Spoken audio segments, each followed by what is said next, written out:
Hi guys, and welcome back to my channel. It is Thursday, so we are talking Turner Syndrome.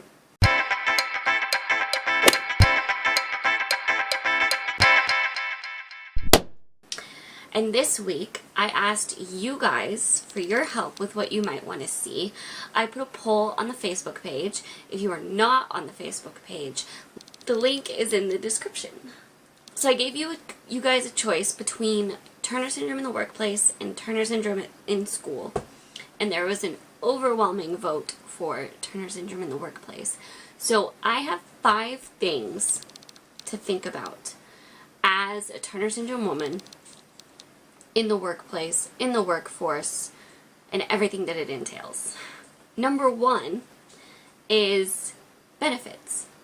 So I have talked many times about finding insurance as a woman with Turner Syndrome and how I kind of have to think about how I'm going to get it, if I can keep it, how things might affect it, and kind of I'm always aware of needing to make sure I have it because I have so many things that I need to have covered. And so when being in the workforce, in the workplace, and either being at a job and evaluating how you feel about the job or evaluating a potential job, a job you might want to have, thinking about the benefits and the insurance benefits you might get, if you would qualify for them, if you need them, is that a concern for you? It's an element that I feel like is important. Always constantly being aware of, do I need this? Is that a concern or not? It may not be, and you may have it from something else, but if that other thing fails, is this an opportunity also? So just being aware of the benefits and how you might be able to take benefit of that. Yeah, so being aware of the insurance benefits is important. Number 2 is keeping yourself organized.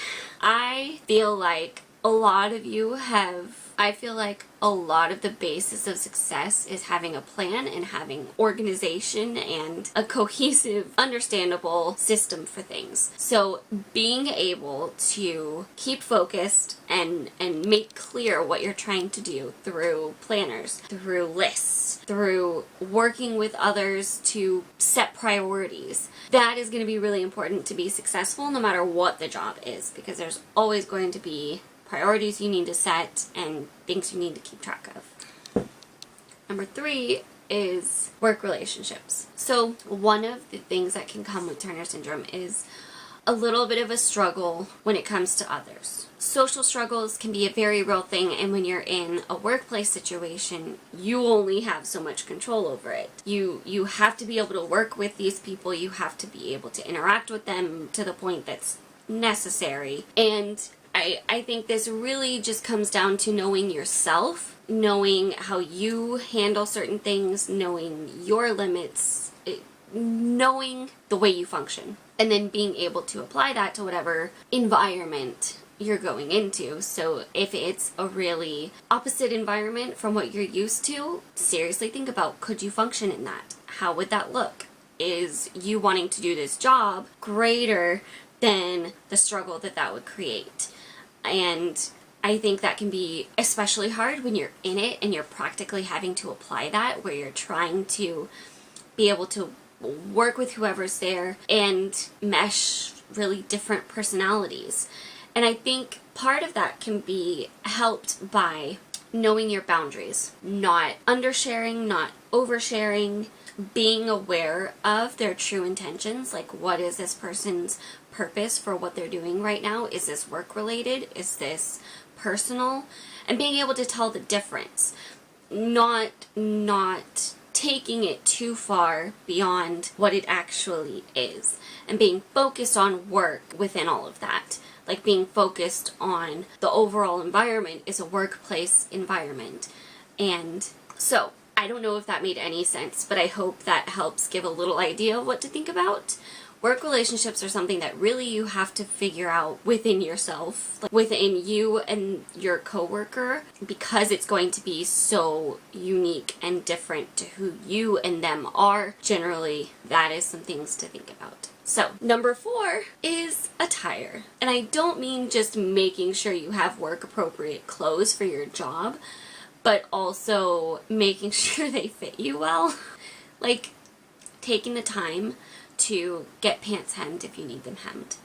Taking the time to try on some shirts if you might need to find what size actually fits you, and it's not easy to just say what your size is, because I know for me, I can be such different sizes in different clothes that most of the time it takes me trying it on to see how well it actually fits me. So take that time to really make your clothes that you're going to be working in, that ideally you would spend not a small amount of time in, to be comfortable and fit you well and for you to feel good in. I think that's really important. And then number 5 would be creating morning and night routines for yourself. Being able to set that standard for what you want to happen before you leave for work, before you go to bed, will just set you up for success in the in-between time, so that you are ready and prepared for work in the morning. You have what you need to take with you ready. Your phone is fully charged, your clothes don't look a mess, you got something to eat, you got some coffee if that's your thing, and then at night you got enough sleep for work. You were able to take all of the dirt and grime and makeup, if you wore it, off and just feel clean for getting rest and hopefully getting a good night's rest, and then waking up at a decent time to get ready. All comes full circle. So those are really important things to think about too. And I think that's just for anybody. A couple of these things are just for workplace in general, not just Turner syndrome. But I know for me, those are definitely things I don't do great with, so even though they're for everybody, there's something particularly for me personally I need to be more intentional about, because otherwise it's a hot mess. So I hope that helped. I hope that made sense. If there is anything else within this you guys would like to see, leave that in the comments down below. I hope you enjoyed this. If you did, give it a thumbs up and share it with everybody. Make sure you're subscribed and have notifications on, and I will talk to you guys tomorrow. Bye!